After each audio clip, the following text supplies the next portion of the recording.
Good morning, everyone, and welcome to the Quantum Leap Futures Morning Leap session for Wednesday, October the 4th, 2017. My name is Doug McKay. I'm the founder of Quantum Leap Futures. Each morning we get together in these live go-to sessions to take a look at the market, macro to micro, take a look at the structure of the market, and then we drill down to our trade levels, our targets, and our hypotheses for the day. This is a subscription room. If you're interested in checking it out, send me an email at quantumleapfutures@gmail.com. There's no website. There's no blog. This is not a commercial venture. We do this live in the go-to each morning. Then we do live trading and analysis during the course of the trading day for our members. Please read through the disclaimer. Nobody at Quantum Leap is a certified trading advisor. We are retail traders operating within a self-organized learning environment. Past performance is not indicative of future results. Any trades that you see in Quantum Leap are for education purposes only. Please trade your own due diligence, your own trade plan, and your own risk metrics. Alrighty. So yesterday we were talking about this, quagmire that we had been in for the last week, and the fact that our hypothesis, we create multiple hypotheses because we never know what the market's going to do. So we have a plan in place for what the natural auction should do, and then we wait to see what the market is accomplishing on the open, and then we execute the plan that best suits the market. And the problem is the way the market is auctioning. Our hypos, basically our hypo 1 and our hypo 2, have been just about 50-50 with their probabilities. And yesterday we were talking about the fact that even hypo 3 was an equal weighted hypo, and that hypo 1, 2, or 3 could easily play out, and we had to expect any one of those. And hypo 3 yesterday was a continuation day, a open test drive, and a rotational day to the upside as a gap and go day, a continuation day. And it was the slowest continuation day that I've seen in many years of trading. We opened auction just outside of range. We came in and we closed the naked close, so we closed the gap, and then we pounded on the the developing IB low, and it really looked like we were going to break and come down to the 25-24. What do? They put in a one tick failed auction, break back out of the range, and then just absolutely. I mean, I was talking about this yesterday in the room. My zigzag is set for 1.5 points of rotation, and this whole move up into the 3250 was done without a counter rotation of 1.5 points. I mean, the biggest rotation came right here at 2 points, and then we rallied into the close. Now, the key thing is we did talk about equalizing the all-time high. We did that right on the open, and then we had those two fib measured moves and the zipper measured move up here in the 31s and the 32s, and we certainly saw that yesterday. But this is just a slow grind. You take a look at it on the big picture. This is very, very strong one timing, and we're likely to have one of two things happen today. We're going to get a balance day, and we're going to go sideways, or we're going to get a take back day. And I'm targeting the 50% retracement of this particular candle right here. We'll talk about that when we get there. But let's just step back. Let's just take a look at the news. We had ADP non-farm employment change, came out better than expected, but worse than previous. Really didn't do much. We created a weak local low right now on the Globex low. In 55 minutes, we've got market composite PMI and services PMI, but the big one today of course, is going to be 10 o'clock Eastern, and the ISM non-manufacturing, and wait for to see what that does. We have crude at 10:30.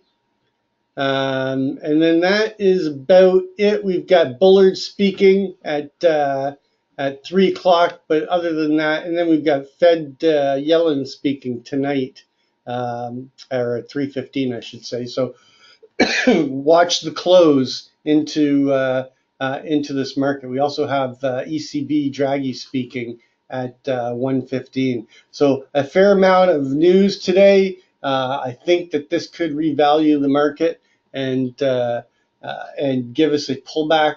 We really haven't had much of a pullback. If we take a look at the macro to micro, I like to start my day with a simple candlestick chart.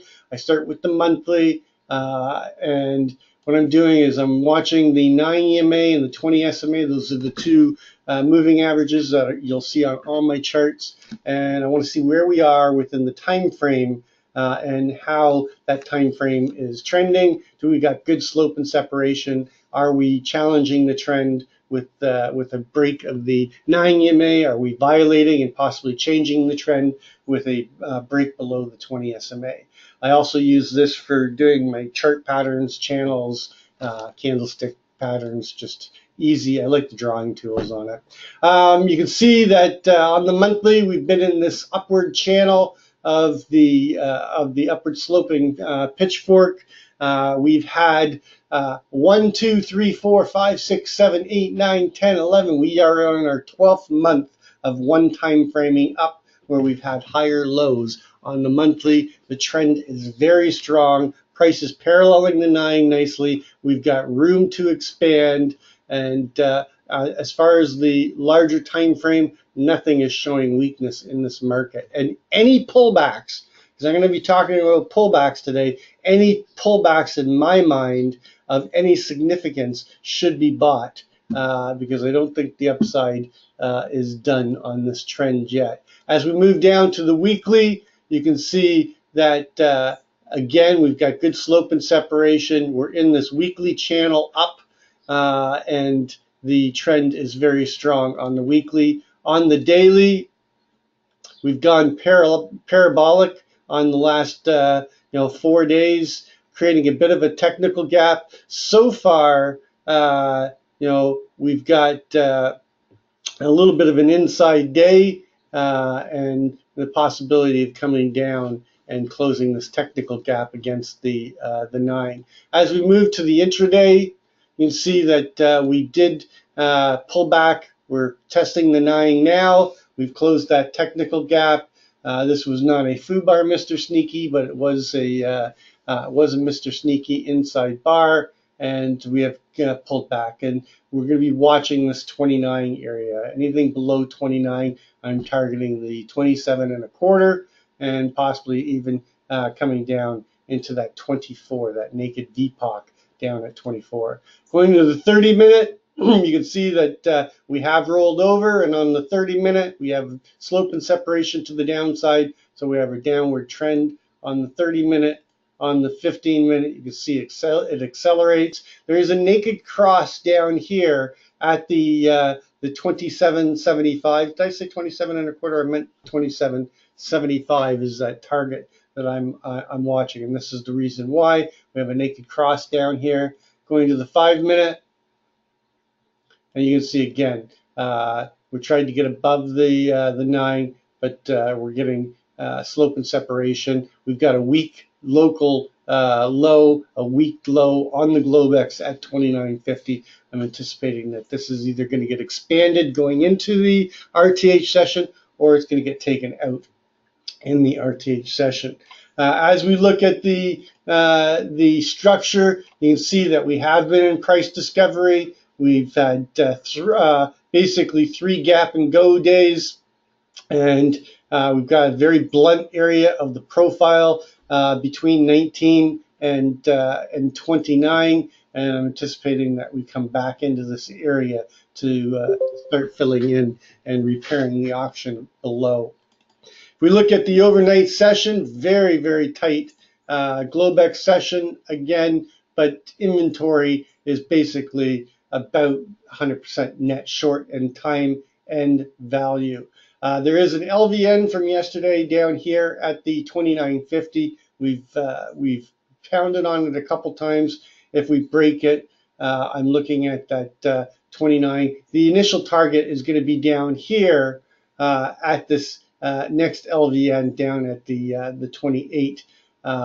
But in essence, you can see that we're trying to accept value. We had the shift of the VPOC up into the 31.75 yesterday, and our Globex VPOC is 31.25. So we're basically have been accepting. We've got strong kurtosis around this area. So it's not without possibility that we do get another continuation day, but the probabilities, this is starting to weaken, and hopefully we'll get a bit of a pullback this morning. So if we start moving our levels over, we did put in a new all-time high, which is unequalized in the Globex, and that is at 33.50, which is 2 ticks above the prior day range. This will get equalized out. It'll probably get equalized out in this session, but it's no guarantee. All-time high in Globex. And then we have this overnight low, and I doubt that this is going to be the overnight low by the time we get to the RTH session, but I have to put it in right now because that's all the information I have. And our Globex VPOC is 31.25, just 2 ticks below the VPOC from yesterday. And then there's really no other information in terms of the Globex session. So get rid of that. We're just going to span this out so I can see my levels. Of course, the over-under line for me today is going to be this LVN right here in the double distribution from yesterday. So this becomes our over-under line.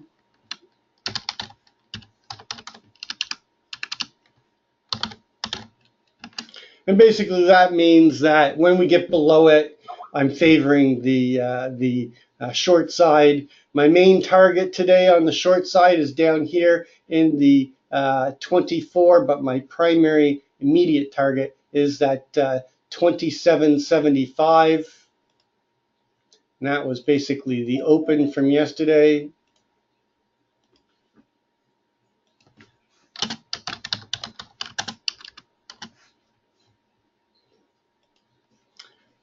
And then, of course, we've got the 25 area, 25.75 for a break below yesterday's range into that 24. 21 gets taken off. 19 becomes our key line in the sand. Where I'm looking for, we break that, I'm looking for a bigger pullback. And that will be to that 1550 area. This gets taken off. Our daily 20 period full session average true range is running at 1120. So off of the 33.50 overnight high, our downside ATR target is 22.25.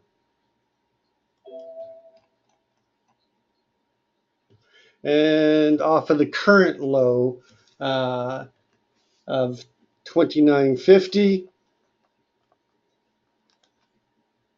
Oops. Our upside daily ATR target becomes 40.75.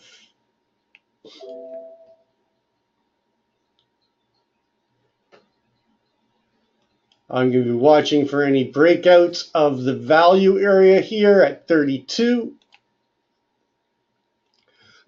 And all our levels remain the same down here. And I wanted to point this out, that this day right here, midpoint, is the 50% of the significant breakout channel, candle down here at 25.11 1/4.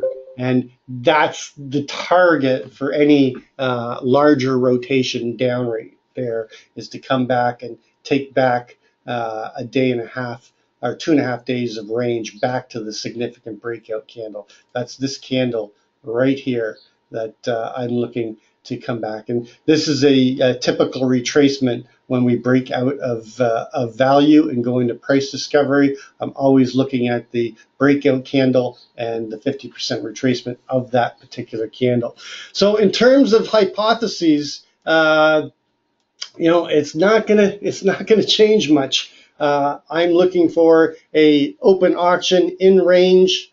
I'm looking for a push up into the 31.75, possibly even take out the unequalized all-time high, the 2-tick high that we put in, but somewhere between the 31 and the 34. I'm looking for responsive sellers to step in, rotate us down, take out the overnight low, whatever it ends up being, chopping around between the 27 and the 29, and then failing and coming down into the 24 and starting to base and then rotating back up. I don't think we're going to get the bigger pullback today, just with the action overnight of holding that value around 31, but I'm thinking they're going to show the first signs of weakness before they start basing and balancing and filling in the auction here in around the 26. My hypo 2, again, it has to be equally weighted because of the price discovery we're in. And Marvin was talking about this yesterday in the trade room. The fact that it's kind of confusing right now with our hypotheses, and the fact that because they're so evenly statistically probable that we just have to accept the fact that this market is trading near all-time highs, and our two main hypotheses are just as equally weighted to each other. So hypo 2 will be an open auction in range, break the overnight low, come down into the 24 to 27 area, base, put in a higher low, and then start rotating and continuing the auction up. But basically getting stuck around that 26 to 31 area and filling in the low volume area from yesterday. That is hypo 2. Hypo 3, well, it's got to be continuation, because we are in price discovery. So my hypo 3 will be an open test drive, failure to break below the value, find buyers early, rotate us up, chop around the 31 to 33 area, and then go into a slow grind higher again and put in new all-time highs, and then eventually rotate back and close around the 31 to 33 area. That is hypo 3. And then hypo 4, which is lower probability, but we are going to be watching for it because of the parabolic action that we've seen, will be a take back day, and that is a open auction in range, a push to the 31 area, failure to take out the all-time high or the prior day high, sellers stepping in, rotate us down into the 25 to 24, chop around there, and then fail and come down into testing the key line in the sand down at the 1975 with the late day probe to come down here and close that gap down at the 1675 and the naked VPOC down in the 1550, and then basing and rotating back up towards the 22 to 24 area. Those are my four main hypotheses. I mean, it's been brutal trading in the last few days, because it's just been this one directional grind with not a lot of opportunities if you don't catch those those dips lower, and just the slow grind up that's so hard to trade. Taking a look at the Gold is, we were talking about the move back to the 75 area and basing. The last 3 days have seen us test that 75.60. We are basing. I said if we held this area to look for rotation back up into the 79 as your first target, but the main target above is going to be this 86. So I'm going to be watching the 83.40 level for the break out of this smaller balance, and the main target above today. It will be at the 87.40. 75.60, anything below the 75.60, look for them to take out the fractal low here at the 71 and a push down into this 63 area as the next target below. But I think we are finding our base here. Remember that this 75 60 area, this is the composite VPOC going all the way back to October the 24th, 2008. So this is basically almost 10 years of price acceptance at this level. And it's acted as a magnet when we couldn't hold the 13s, and we are expecting a move back here. But now we're looking for basing and the continuation and the push back up into the 1300s and the next leg up on this gold rotation. That's going to complete our pre-market session. I'm going to go ahead and close the room down and open up the room for the members. If you're interested in coming in and checking out the live trading analysis and live trading room, send me an email at quantumleapfutures@gmail.com, and I'm going to give some free trials away next week. One word of note that this weekend is the Canadian Thanksgiving, and I'm going to be off from Friday until Tuesday. So just a word for the room. I'll try to open up the room and have the charts running, and Marvin can step up as he sees fit. But again, we've got the Canadian Thanksgiving, and I'm going to be working on my basement and repairing the flood damage. Anyway, trade well, trade safe, and we will catch you on the flip side.